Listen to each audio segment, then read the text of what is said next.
On that day, a group of people would gather, determined to change the world and protect what would become one of the most mysterious communities in history. The year is 1776. The place? Bavaria, Germany. Imagine a dimly lit room filled with anticipation. A voice cuts through the silence.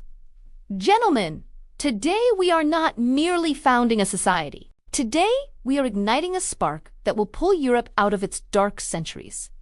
The human mind is chained. It's chained by dogma, by the immense pressure of the church, by the unearned privileges of the nobility. All of this must come to an end.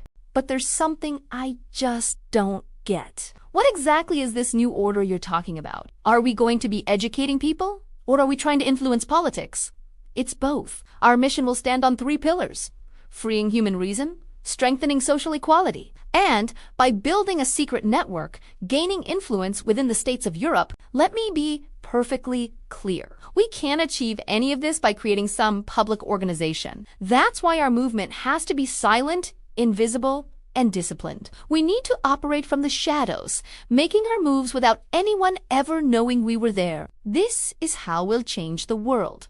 So you want a hierarchical structure like the Freemasons, with ranks, symbols, codes, and ciphers? Yes, but far more disciplined and ideological than Freemasonry. Our system must not be just a brotherhood, but a machine designed to change the way people think. We'll start with a name that embodies our goal: the Illuminati, the Enlightened Ones. This wasn't just a conversation in some shadowy... This was the moment in 1776 when a law professor named Adam Weishaupt laid out his vision. He believed that society was held back by outdated religious dogma and oppressive state power. The solution: a secret society that could operate beneath the surface, a counterforce to the established order. His plan was ambitious, almost audacious. By educating individuals, by carefully selecting and placing the right people in the right positions in government, in education, in the arts, we will quietly spread through the veins of society. The organization would be a meritocracy, where progress through the ranks was based on intellectual and moral development. Members would be sworn to secrecy, using pseudonyms and a complex system of ciphers to communicate, shielding their identities and their mission from the outside world. But what if the church opposes us? The University of Ingolstadt already watches us closely. These ideas will be seen as dangerous. Weishaupt knew the risks. In an age of absolute monarchies and powerful religious institutions, his ideas were pure heresy. The fear of discovery was constant. Any slip-up, any leaked document could bring the full weight of the state down upon them. They weren't just fighting for an idea. They were fighting for their very survival. Their early recruitment focused on the brightest minds at the University of Ingolstadt, but soon they began to attract influential figures: dukes, doctors, lawyers, and literary figures. The appeal was undeniable. A promise of knowledge, of influence, of being part of a secret movement to build a more rational and free world. They called their system the Schools of Wisdom, designed to free men from their prejudices and guide them toward reason. But as their influence grew, so did the paranoia of the authorities. Rumors began to circulate about a clandestine group plotting to overthrow governments and abolish religion. The Bavarian government, spurred on by the church, launched an investigation. In 1785, the state issued an edict banning all secret societies, explicitly naming the Weishaupt's home was raided, his papers seized, and the inner workings of his order were exposed to the world. The Bavarian Illuminati was officially crushed, its members scattered, its leader exiled. But the story doesn't end there. The documents seized by the government were published and spread across Europe, fueling a wave of conspiracy theories that have lasted for centuries. Did the Illuminati really disappear? Or did they just go deeper underground, continuing their work in the shadows? The church is already afraid. And it should be. Not because we'll fight darkness with violence, but with something far more powerful: knowledge. We won't attack them. We won't raise a single sword. But the moment people are allowed to think freely, their entire authority will simply collapse. Don't you see? True.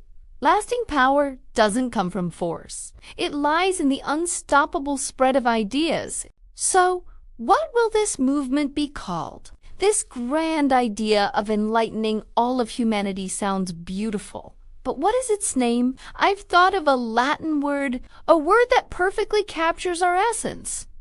Illuminati, it means the enlightened ones. This single name describes not only who we are, but exactly what we aim to achieve for the world.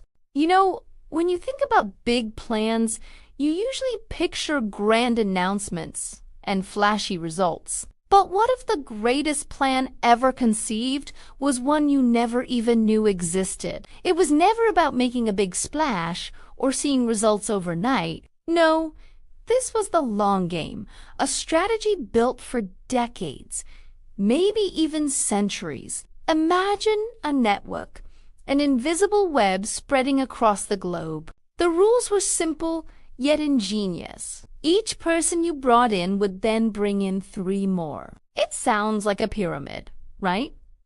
But here's the twist. No one at the bottom, or even in the middle, would ever know who was at the very top. They wouldn't even know how many people were truly at the center, pulling the strings. Information was a currency, and it only flowed one way: down. Each level only knew what the level directly above it wanted them to know. You could never see the full picture, never understand the true scope of the operation. This design made the entire system incredibly secure. If one cell was compromised, it couldn't expose the rest. It was a self-healing organism, a ghost in the machine. It was also perfectly controllable. Those at the top held all the cards, orchestrating a symphony that the musicians themselves couldn't even hear in its entirety. It was a dangerous game, walking a tightrope between creation and control. Inside this group, there was this unwavering belief, a quiet confidence. They were convinced that one day history would look back and see the genius in their actions, that the means would be justified by the ends, or maybe, just maybe, they understood something far more profound. They knew history might never remember them at all. And that was the whole point. They weren't seeking fame or recognition. Visibility was a weakness, a liability. The ultimate goal, the true masterpiece of their design, was invisibility, to shape the world without ever being seen. Have you ever wondered about the secrets hidden in the shadows of history? Let's go back to May 1st, 1776.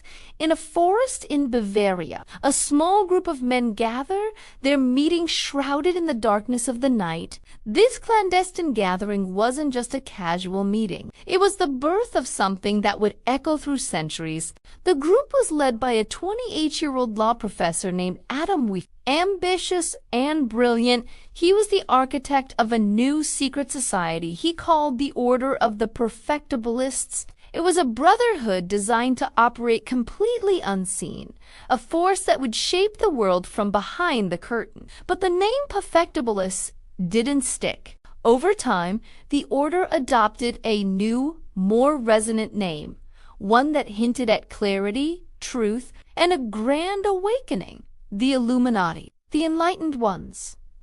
Now, secret societies weren't a new concept. Freemasonry was already well established, and its tiered structure provided a perfect blueprint for Weishaupt's new order. He borrowed heavily from their model, but with one crucial difference.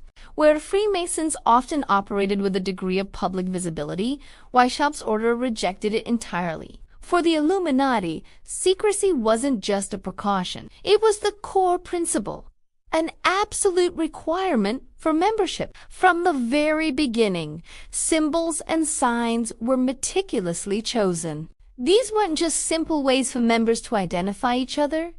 They were powerful tools of psychological binding. Each symbol, like the iconic owl of Minerva, carried layers of meaning, a complex language understood only by those initiated into the order's deepest circles. It was a world hidden in plain sight. While traditional Freemasonry was built on a system of 3 degrees of initiation, Weishaupt's order was far more intricate. He expanded the structure to a daunting 13 degrees. This wasn't a ladder you could climb quickly. Progression was slow, deliberate, and carefully controlled. And once you started the journey, it was irreversible. The higher a member advanced, the less was spoken openly. Knowledge wasn't given freely. It was fragmented, distributed in small, calculated portions. The full picture was never revealed at once. This method ensured loyalty and control. The highest, most profound truths of the order were reserved only for the elite few who managed to pass through all 13 levels of initiation. And by the time they reached that peak, they were so deeply entwined with the order's secrets that there was no turning back.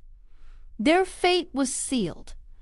Thanks for watching. If you're fascinated by the hidden corners of history, make sure to like and subscribe for more stories like this. See you next time!